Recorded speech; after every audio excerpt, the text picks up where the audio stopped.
Rain slammed against the windshield as Michael steered his worn-out pickup to the roadside. Through the blur of water, he caught sight of her, a woman in scrubs, crouched beneath a bus stop shelter. But it wasn't the storm that made her tremble. Her body shook with quiet sobs. And in that haunting moment, Michael knew this wasn't just a stranger in the rain. Something was deeply wrong. He hesitated, remembering his promise to pick up his daughter in 20 minutes.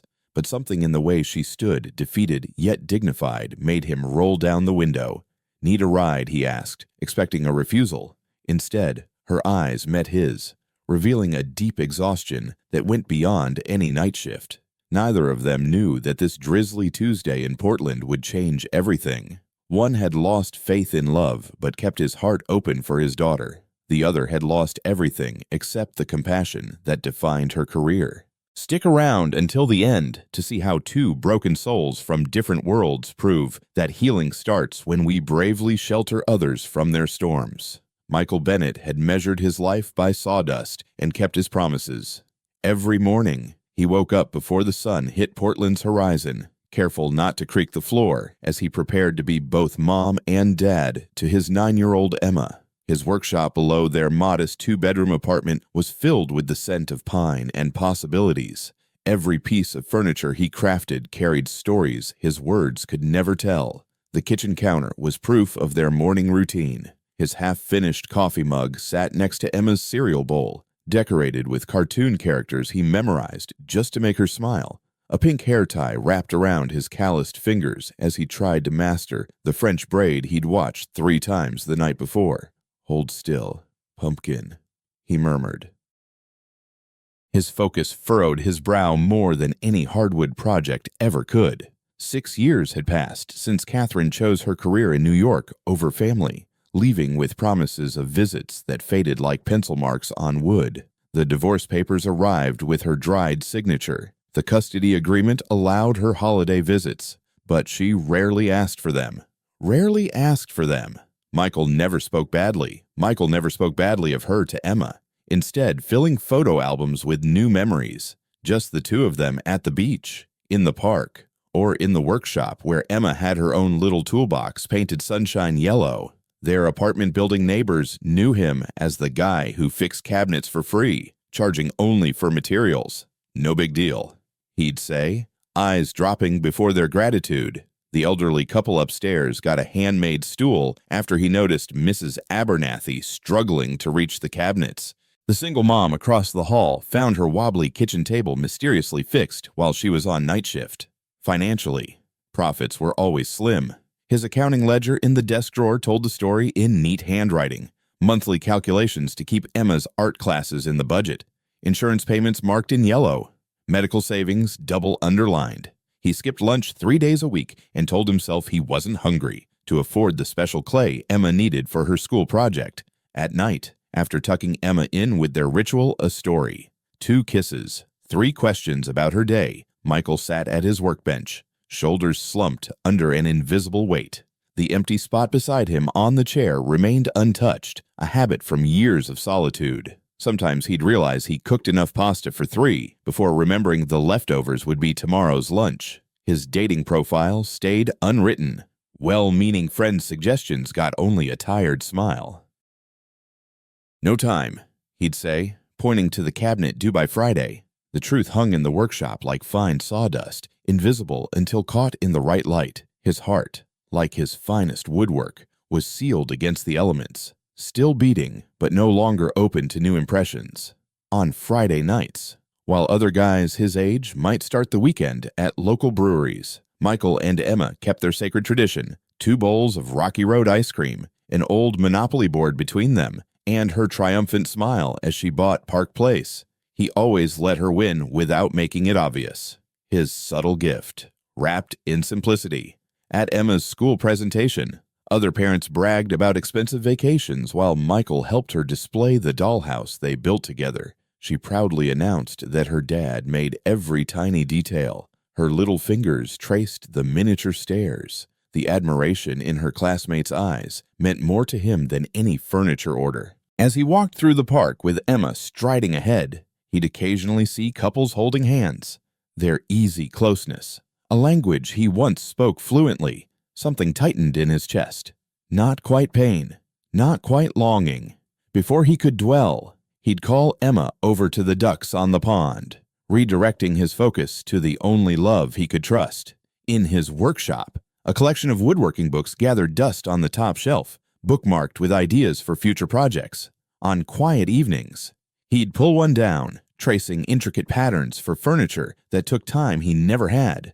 A hand-carved headboard bed frame, a dovetail jointed chest, dreams that stepped aside for practical side tables and bookshelves that paid the bills. Each night before bed, Michael checked on Emma one last time, watching the gentle rise and fall of her chest. In those silent moments, he allowed himself to admit the weight of single parenthood, the solo decisions, the unanswered questions, the constant fear that he wasn't enough. Then dawn would come, bringing quiet strength to try again. 30 blocks away in a different world, Sophia Chen removed her stethoscope with hands once welcomed in Boston's top medical circles. Now, they trembled slightly as she noted the final records from her 14-hour shift at Portland District Hospital. 6 months ago, she was Dr. Chen at Boston Children's Hospital. Her research was cited in medical journals, her career enviable. Today, she's simply a new nurse practitioner, competent but curious, respected yet sidelined. Her downfall began with unexplained numbers on spreadsheets. Patient care protocols changed without explanation. Drug brands switched to non-equivalent generics. When kids in her ward had unexpected reactions, Sophia documented everything. Authorities called it cost optimization. She called it dangerous. Her whistleblower complaint cost her everything except her license and integrity. Her apartment now was nothing like her brownstone in Boston, a mattress on the floor, surrounded by unopened moving boxes, just one cup, one plate, and one bowl for her entire kitchen set. The settlement from her wrongful termination lawsuit mostly went to legal fees, leaving just enough for the first and last month's rent on a studio with faulty plumbing. Old colleagues blocked her calls. Medical online forms contained reference letters were sent. Medical online forms contained vague references to uninformed troublemakers who didn't understand healthcare economics. Her savings dwindled after months of unemployment until Portland District Hospital, always short-staffed and underfunded, became her only option. Sickly. Some habits remained unchanged. She still folded paper cranes for her young patients, a skill learned from her grandmother. Their names, favorite colors, and fears. She still remembered their names, favorite colors, and fears. She still stayed up late reviewing charts, looking for patterns others might miss. Excellence wasn't a choice for Sophia. It was encoded in her DNA, regardless of title or salary. In Boston, her apartment had expensive furniture chosen by an interior designer, yet she rarely had time there to appreciate its beauty. Her ex-fiancé, a politically connected neurosurgeon, often complained that her hospital stories ruined dinner parties. Their engagement ended the same week she went public. His parting words revealed the conditional nature of both relationships. I can't be associated with this scandal. Now Sophia walked home in rain that seemed to match her circumstances. Her phone battery had died hours ago. The hospital shuttle was long gone. In her soaked wallet, the last photos of her aunt, printed on paper instead of digital, had blurred into streaks of color. 6 months of losses culminated right then. Standing at a bus stop that didn't run at night, tears mixing with rain on her face. Headlights pierced the downpour almost unnoticed until a voice broke through. "Do you need a ride?" The question came with no expectations, no judgment, just human acknowledgement of suffering. The old but well-maintained pickup.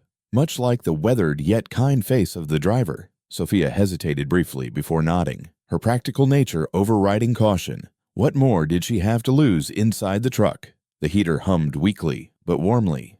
"Michael Bennett," he said, without asking for her name in return. The radio played soft sounds, local stations with acoustic tunes she recognized. The wipers kept an imperfect rhythm with the music, a makeshift beat marking moments between strangers. His phone rang, breaking the silence. "Hey, Pumpkin," he answered, his voice turning gentle. "Homework trouble again." He listened intently, glancing at Sophia with an apologetic look. "The water cycle, hold on." He tried explaining evaporation in a way a 9-year-old could get, without thinking. Sophia leaned in closer to the phone. Imagine the sun giving tiny wings to water molecules so they can fly up into the sky. Then, when they get cold, the wings get too heavy, and they fall back as rain. The delighted "oh, now I get it" from the phone was followed by Michael's grateful smile, the first genuine connection Sophia had felt in months. When they reached her apartment building, she reached for her wallet but found it empty. Pride stopped her from explaining she'd spent her last cash on lunch for a patient's mom who'd been at the hospital for 36 hours straight. "Pay it forward sometime," Michael said, simply waving off her embarrassment. As his truck disappeared around the corner, Sophia stood in the rain a moment longer, wondering why this brief act of kindness meant more than all the praise and achievements now erased from her resume. 3 days later, Michael's careful routine was broken by a call from Emma's school. Mild concussion, fall on the playground, precautionary ER visit recommended. The 20-minute drive to Portland District Hospital stretched into a loop of worst-case scenarios in his mind, his knuckles white on the wheel. In the pediatric assessment area, a familiar voice called Emma's name. The woman from the rainstorm stood there, now in clean scrubs with a professionalism that couldn't hide her surprise. "Rain lady," Emma blurted, breaking the tension with childlike honesty. Something in Sophia's face softened as she knelt to Emma's level, explaining each exam step clearly and patiently. "She'll be just fine," Sophia reassured Michael, her confidence easing his panic. "I'll treat her to an ice cream when we're done, if your dad agrees." The knowing wink she gave Emma formed a little alliance that Michael couldn't help but appreciate. He noticed the other staff respected her despite her being new, seeking her input on cases beyond their assigned roles. 2 weeks later, Michael set up his wooden crafts at the local farmers market cutting boards, salt shakers, toys supplementing his custom furniture income. Emma arranged pinecone creatures on their display table, her newly healed head now topped with Mrs. Abernathy's hand-knitted hat. In the Saturday crowd, Michael spotted Sophia browsing organic veggies at a nearby stall. Emma noticed too, waving enthusiastically until Sophia approached their booth. "We made all this ourselves," Emma proudly declared, her small hand pointing to their handmade items. The conversation started awkwardly but warmed as they discovered a shared appreciation for cooking. Though Sophia admitted most of her evenings ended in microwave meals. "Cooking for one always feels like too much," she confessed. Her fingers lingered on a maple cutting board, tracing the grain before noting the price and reluctantly setting it down. Michael watched her walk away, noticing what she bought: a bell pepper, 2 apples, a small bunch of kale, just enough for one with little leftovers. That night, he found himself crafting a smaller version of the board she'd admired. His hands were working almost unconsciously. Spring has arrived, bringing life back to the community garden. Michael and Emma spent their Sunday afternoon tending to their plot, planting vegetables to help with their food budget. They discovered Sophia had taken over the neglected corner. Her medical precision showed in the straight rows of plants, but they were still struggling to grow. "You're drowning them," Emma declared, eyeing Sophia's flooded seedlings with the authority only a 9-year-old could muster. "Dad says plants are just like people. They need space to breathe." Sophia humbly accepted gardening lessons from both Bennetts, her usual professional confidence replaced by an endearing uncertainty. Sandwiches were shared on an old bench in the garden. Emma chatted about school while the adults listened, exchanging shy glances over her head. Michael noticed how Sophia's clinical efficiency had turned into genuine warmth toward his daughter. Meanwhile, Sophia observed how his rough exterior melted every time Emma spoke. When Emma's science fair project on medicine hit a snag, Michael found himself in the community garden watching Sophia harvest her first successful tomato crop.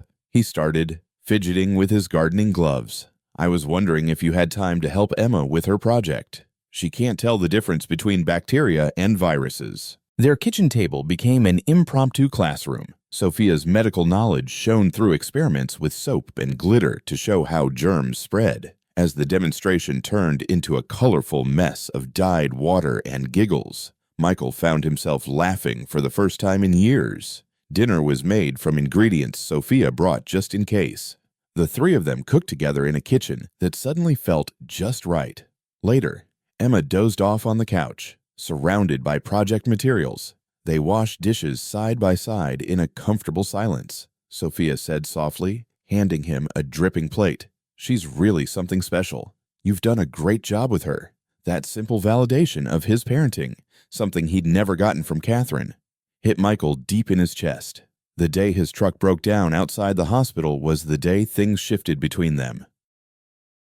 Michael had donated a custom bookshelf to the pediatric ward, an anonymous contribution arranged through the hospital's charity office. Maintenance staff were helping him. Sophia spotted him through the window, brought him coffee on her break, and enjoyed listening as he explained the differences in hardwoods to the maintenance staff helping him. Their hands brushed as she handed him some tools. That brief touch sent an unexpected spark through both of them.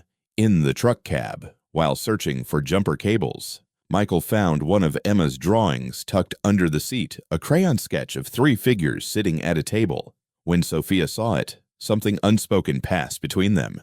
An acknowledgement of possibilities neither was ready to voice.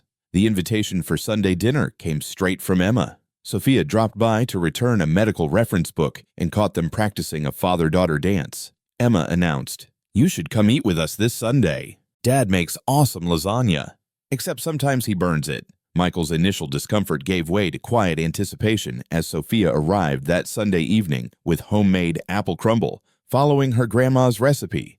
She explained. The evening ended on the apartment building's rooftop, where they pointed out constellations for another of Emma's school projects. Emma fell asleep between them on the blanket Michael had spread out, her small hand still clutching Sophia's sleeve. Michael quietly watched, the night sky reflected in his eyes. "She trusts you. She's not easy with just anyone. Not since her mom left," Sophia replied. "Kids sense intentions. They know who truly sees them and who is just looking." The conversation shifted to safer topics. Neither was ready to admit how natural this comfort felt, how their orbits around Emma had become seamless, like perfectly crafted puzzle pieces fitting their separate lives together. That fragile bubble burst on Tuesday afternoon. Michael went to the hospital to give her a thank you gift, a cutting board she had admired at the market, now delicately engraved with her initials in the corner. In the waiting area, he overheard nurses whispering about a whistleblower in Boston and some big-name doctor from Massachusetts causing a stir in the halls. Curiosity led him to the commotion, where he saw Sophia standing rigidly in front of a man in an expensive suit. The man said loudly enough for everyone to hear, "You've ruined your career with your hypocritical complaints. You had the nerve to question procedures set by doctors with decades more experience." Sophia's response was too quiet to hear, but her posture said it all. Back straight, head held high, the same poise Michael had first seen at the rainy bus stop. The whispers around him filled in the details: a prestigious hospital in Boston, allegations about patient safety, a professional blacklisting. The woman he knew through small acts of kindness suddenly had a complicated past he knew nothing about. When she spotted him in the hallway, her expression darkened. She began, "Michael," but he cut her off. "Did you ever mention you're not just a nurse, that you had a major career before landing in Portland? Is there anything else you haven't told us?" The staff room didn't offer enough privacy for her explanation. She explained how she had uncovered dangerous shortcuts and poor patient care practices. Reporting it through the proper channels led nowhere. Going public cost her everything professionally. "I reported what was happening to the kids like Emma. And that's why I lost my home, my savings, and my career." Her voice stayed calm, though her hands trembled. "I did the right thing, and lost it all, except for who I am." Something in her words stirred Michael's deepest insecurity that in the end, you'd leave for something better. They always do. Catherine's ghost hovered between them. "We're just your small-town fix until your real life gets back on track." Sophia's expression hardened. "You can't decide my intentions based on your past. Not everyone leaves. Michael, some of us get left behind too." The following weeks passed in a surprising emptiness for Michael. He stopped responding to Sophia's messages and made excuses when she visited his workshop. Emma's confusion turned to quiet hurt, her questions about Nurse Sophia fading into silence. A letter arrived in Sophia's precise handwriting. Michael left it unopened on the dresser, unable to face her explanation or his own overreaction. In their separate spaces, both struggled with regret. Michael sanded table legs until they were too thin to use, replaying his angry words in his mind. Sophia sorted her few belongings, thinking for the first time that Boston was never really home. The school spring art exhibit brought things to a head. Emma's standout drawing showed 3 figures in a garden, a tall man with woodworking tools, a little girl with braids, and a woman in dirt street clothes planting flowers. "My family," read the childish handwriting at the top. Michael stood before it, feeling something crumble inside his carefully built defenses. That night, he tried calling Sophia but found her number disconnected. When he went to her apartment, the landlord was clearing out the leftovers. The man shrugged. "She left yesterday. Something about heading east." Michael spotted her packing the last of her things into her car behind the hospital. He accused, his voice hoarse with emotion. "You're running away, just like my wife did," Sophia retorted. "I'm taking my old job back because they offered it. The hospital board reviewed my evidence and fired the manager responsible. I've been cleared." Michael. "Isn't that what everyone wants?" His bitter response exposed the wound behind his anger. "So you've got your dream career back. We were just your passing distraction." The pain in her eyes mirrored his own. "No, you were the first real home I've ever known." That admission hung between them, too honest to deny, too raw to accept. Emma's drawing fell out of Michael's pocket during their standoff. Sophia handed it back without looking at the image. "She deserves someone who will stay for good." Those words carried the weight of her own childhood losses, of her parents' academic careers moving them every few years, never letting them put down roots. Driving home alone, Michael realized he was repeating his wife's mistake, choosing fear over love, the safety of resentment over the risk of trust. Knowing the pattern didn't tell him how to break it, how to let go of the protective instincts that had kept him going as a single dad for 6 years. 2 weeks passed in the blur of routine and regret. Then came the night Emma's temperature spiked to 103 degrees. Her little body was burning up, but not responding to kids' medicine. The ER was packed with weekend cases. Nurses apologized for the long wait, but Michael was getting frantic. Emma's condition worsened as they waited.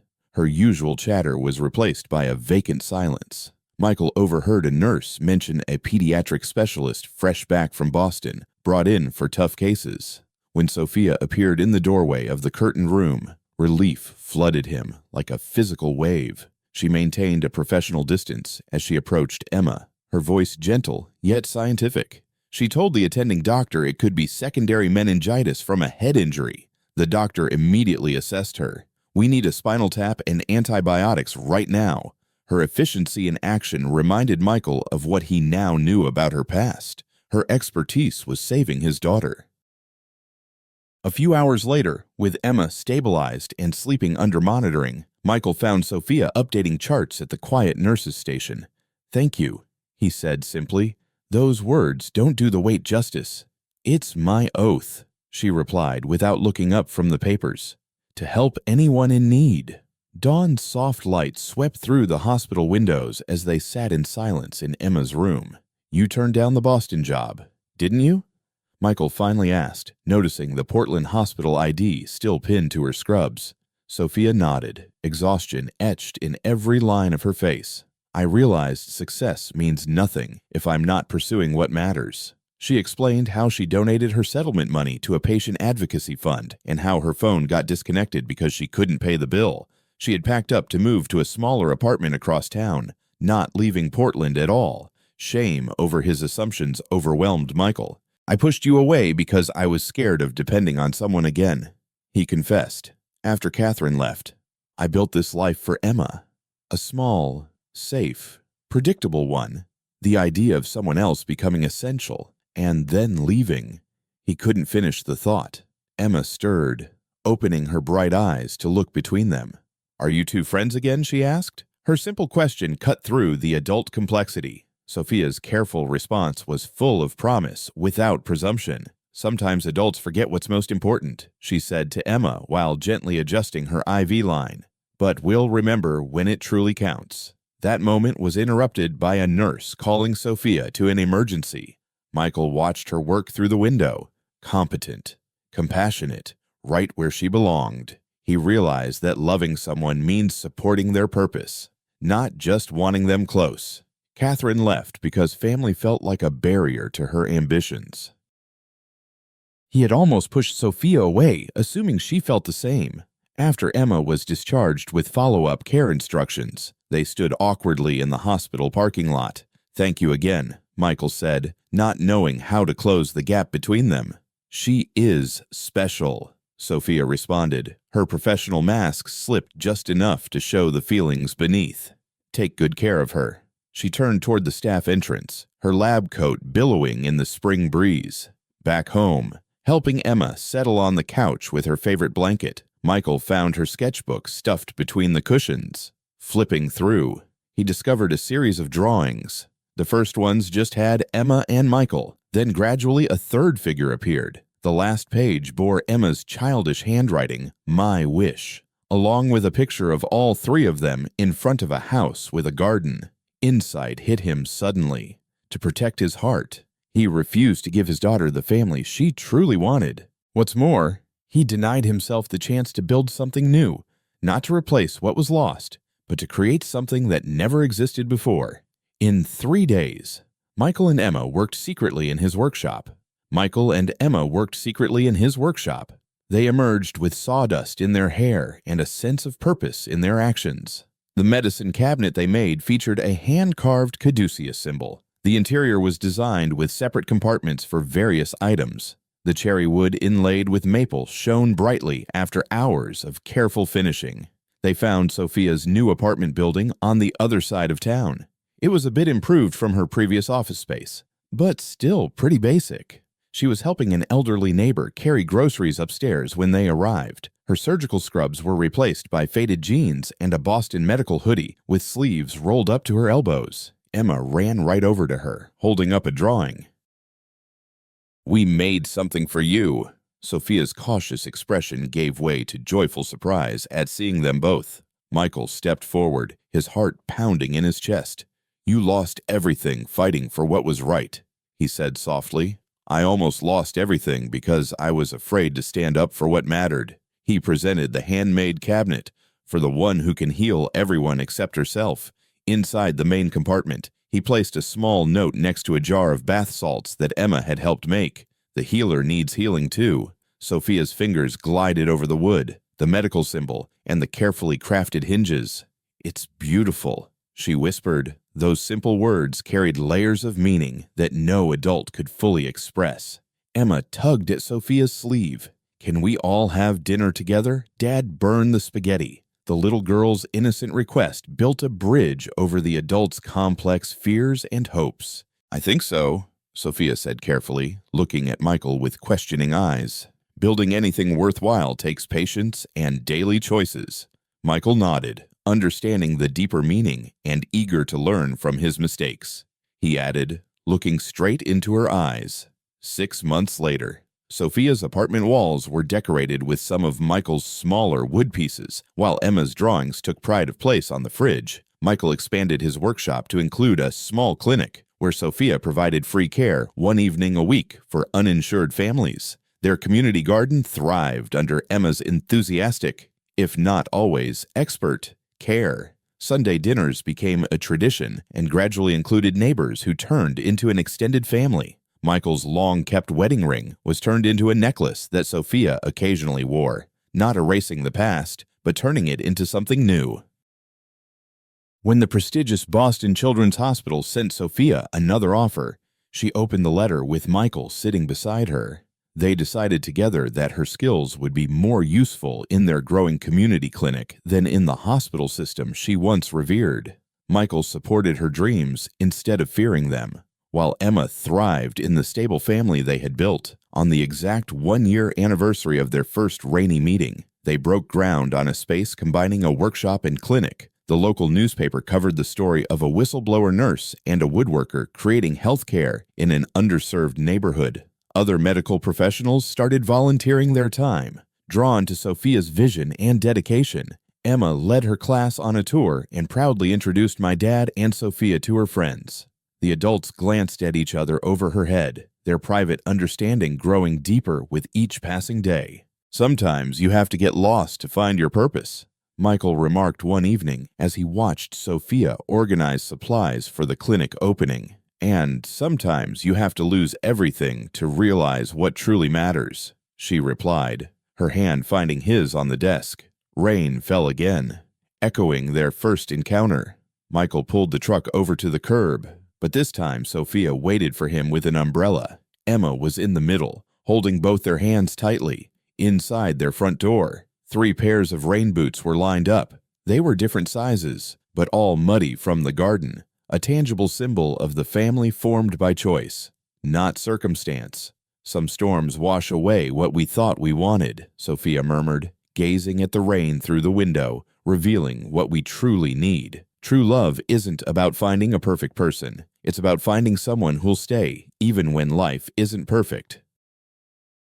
This story reminds us of the quiet power of compassion, how even a brief moment of kindness from a stranger can bring comfort to someone carrying invisible grief. We watched as a grieving father reached out to a lonely girl in the rain, not to fix her sadness, but simply to sit beside her. That gentle gesture bridged 2 broken hearts in silence, and in doing so, reminded us all that love doesn't always need words. If this story moved you, please send your thoughts and encouragement to the kind man who opened his heart despite his own pain.